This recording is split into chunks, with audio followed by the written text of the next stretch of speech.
I am an Apple fan. I use Apple products all the time. I upgrade my iPhone every year. Everyone in my family uses Apple. Apple is the #1 company in the world. I hope to stay with Apple forever. Every second, 9 iPhones are sold worldwide, and 1,000 people install the Apple Store. In just 30 years, Apple became the most valuable publicly traded company in the world, and its products have turned into a cult for millions of users. It all started in 1976. 2 guys from California, a garage, and a computer that resembled a wooden box with a built-in keyboard. That's all it took for Apple Computer to be born. According to one version, the modest name was chosen so that they would appear ahead of the leading competitor at the time, Atari, a video game manufacturer, when listed in the phone book. At that time, an unknown third co-founder of Apple, Ronald Wayne, worked there. He joined Jobs to help with the paperwork, accepted 10% of the company's shares, signed the contract, and 12 days later, I went to the office and crossed my name out of the contract. the reason? Wayne was simply afraid of debt. Unlike Jobs and Wozniak, he had something to lose. I had a car, a house, a bank account, and I was easy to find. Without much thought, Wayne sold his stake in the company for $800. His contribution to Apple was limited to creating the first logo. However, the image of Newton sitting under an apple tree didn't represent the company's idea, according to Jobs and Wozniak. To create something fresh, they hired a designer and the Newton apple was reworked. Steve showed me a prototype of the computer, and it was very modern. It was the first computer for home use. All other computers at that time looked odd, so I had to clearly make people understand. This was an Apple product. The logo had to be simple too, a stylized silhouette of an apple. So, I just drew apples of different shapes until I came up with one that, to me, perfectly represented the company. In 1977, Apple got its current logo only in color.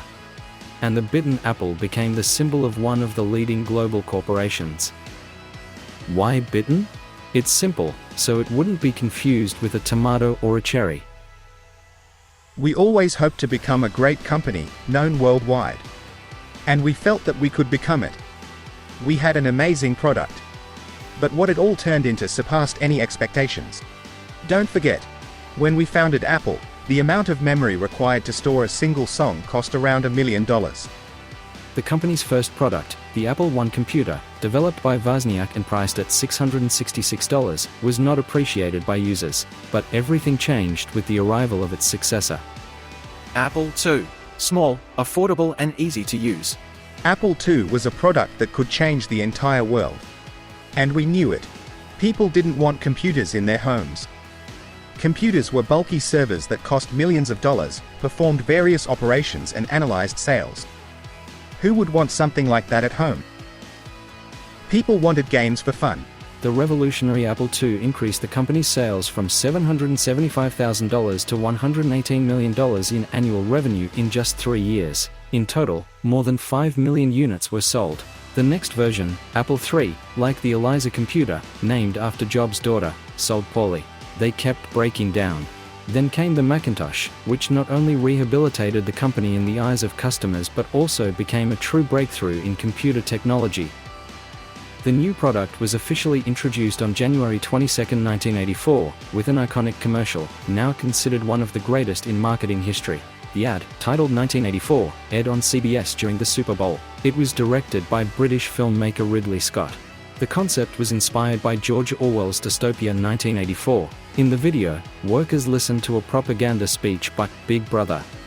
At the last words, a girl smashes the screen with a hammer, a flash of bright light, and On January 24, 1984, Apple Computer will introduce the Macintosh, and you'll understand why the year 1984 won't turn out to be anything like the dystopian world described in the novel 1984.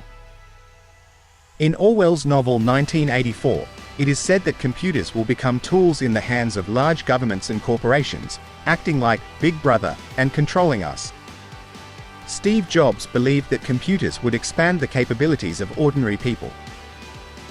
That's what the Macintosh meant to him, which is why he loved that advertisement. Apple diversified its product catalog as much as it could. They released digital cameras, laser printers, and the pocket computer Newton. but it was the iPod, released in 2001, that brought Apple real success, replacing the popular Sony Walkman of the time. In the same year, the company launched the iTunes Store. Users could buy music and download it directly to their iPods. This is how the revolution in the music industry took place. People were taught to pay for online audio content. Tracks could be purchased individually, not just whole albums. There was also the ability to create playlists and sort music by categories. The secret to the iPod's massive success was the smart business model of lock-in, or supplier lock-in.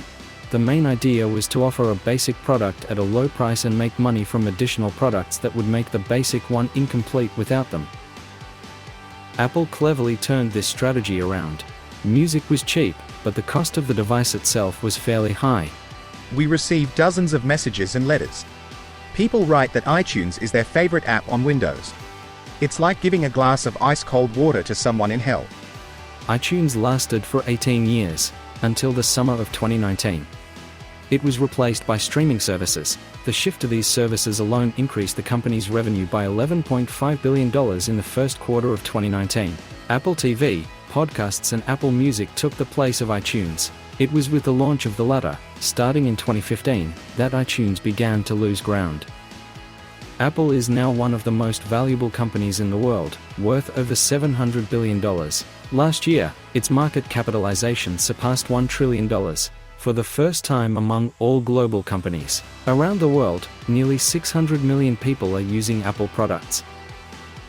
Of those, 266 million are from the United States. In 2017, 67% of Americans owned Apple products. Since the iPhone's launch, more than 1.3 billion have been sold globally. In the first quarter of 2019, Apple sold 36.4 million iPhones, or 9 every second. The average Apple user is a man aged 35 to 44, with the largest number of Apple product owners in China and India.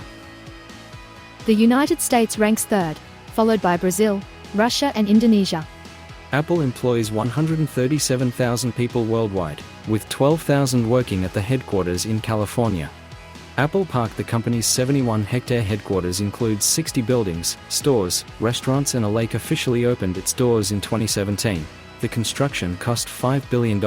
A company senior executive earns $309,113 annually. Software development leaders earn $230,551 annually. A senior advisor, needing at least 10 years of experience, earns $213,579 annually. A creative director earns $210,000.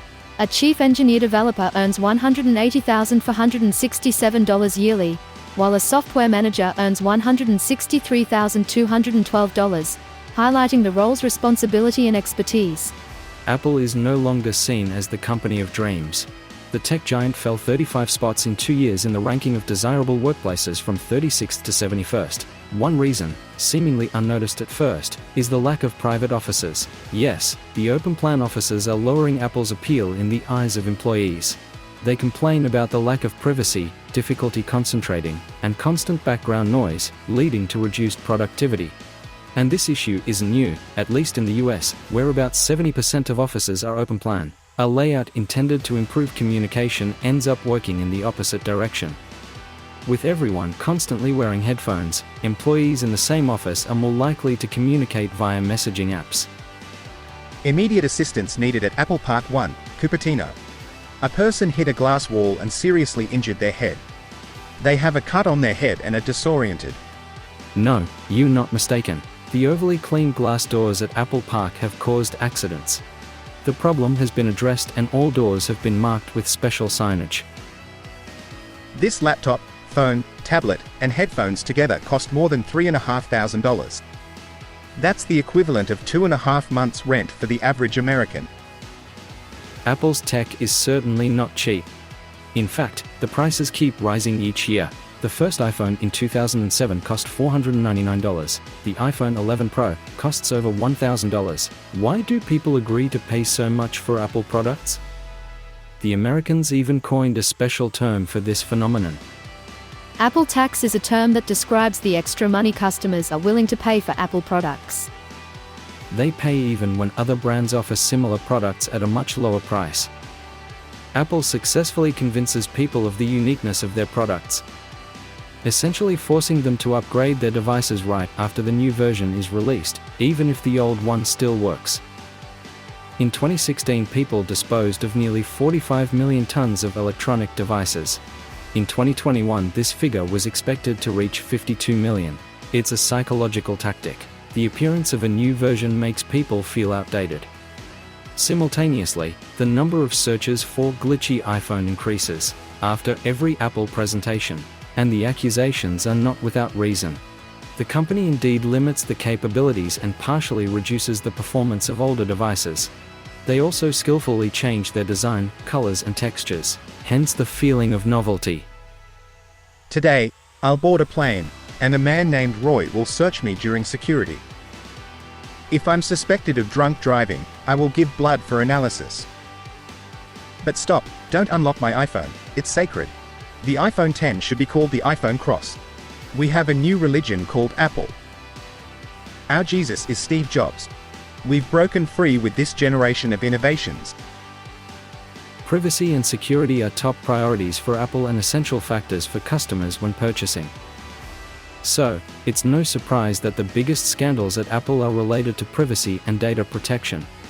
In 2015, Apple refused the FBI's request to unlock the phone of a deceased Islamic terrorist, 24-year-old Syed Farouk. He, along with his wife, killed 14 people in San Bernardino, California. The FBI asked Apple to create software that would allow them to decrypt the data on the terrorist's phone. But the security system is designed so that even Apple employees cannot gain access. After 10 unsuccessful password attempts, all data on the iPhone is automatically deleted. So, the company refused, calling data decryption a violation of customer rights. And now for the latest news. The battle between Apple and the FBI. Today, the FBI announced they managed to break into the San Bernardino shooter's phone. But it cost them over $1 million. Your iPhone contains information about your health, finances, personal conversations with family or colleagues, and possibly even business secrets.